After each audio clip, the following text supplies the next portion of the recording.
Hi Chris, I'm doing a video to show you what the issues we're dealing with here. The floor slopes away from the water softener there, and this whole area here is continually wet.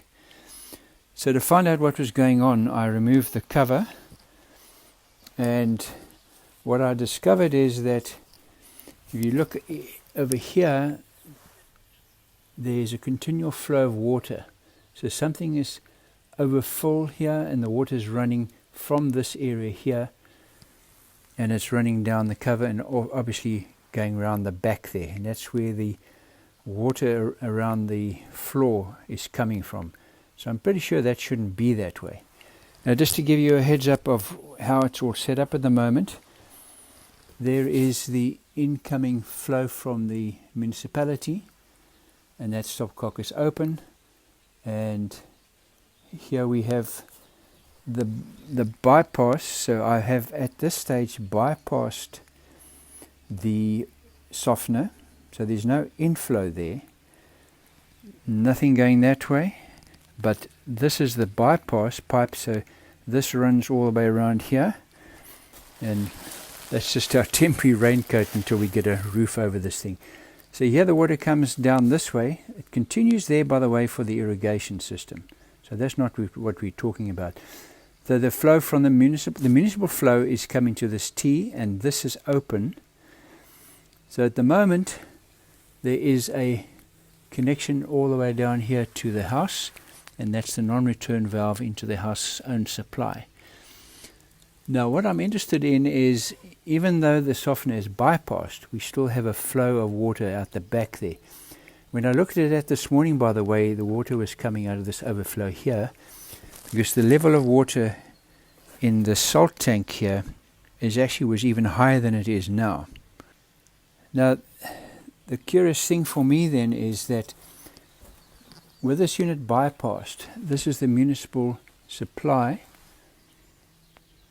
and there is the outlet of the softener.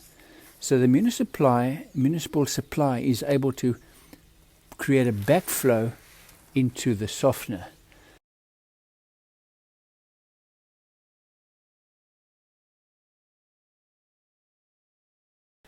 Now, I'm trying to work out why there's water flowing out of it, even though it's isolated. So what I'm going to isolate that,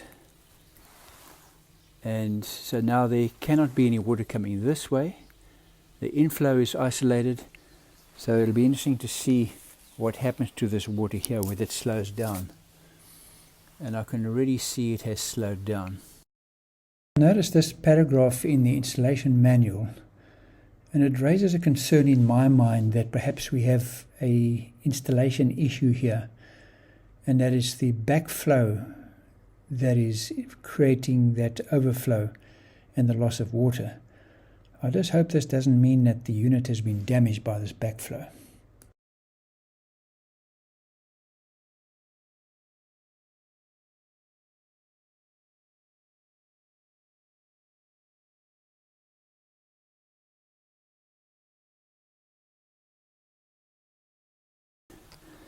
So I'm now going to open this up. So we are now allowing the water from the municipality to flow into the softener.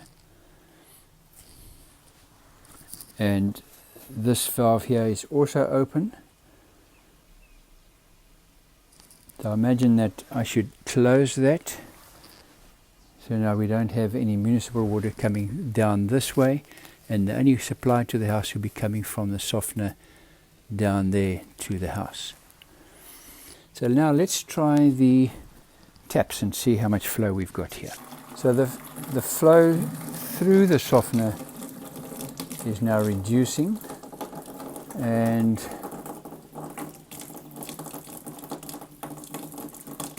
it's getting to the point where it's not quite a trickle, but it's very close to being a trickle. So this is the problem we are experiencing here when I'm set up the softener so that it's providing the flow to the house. The flow is so, well, now there's nothing.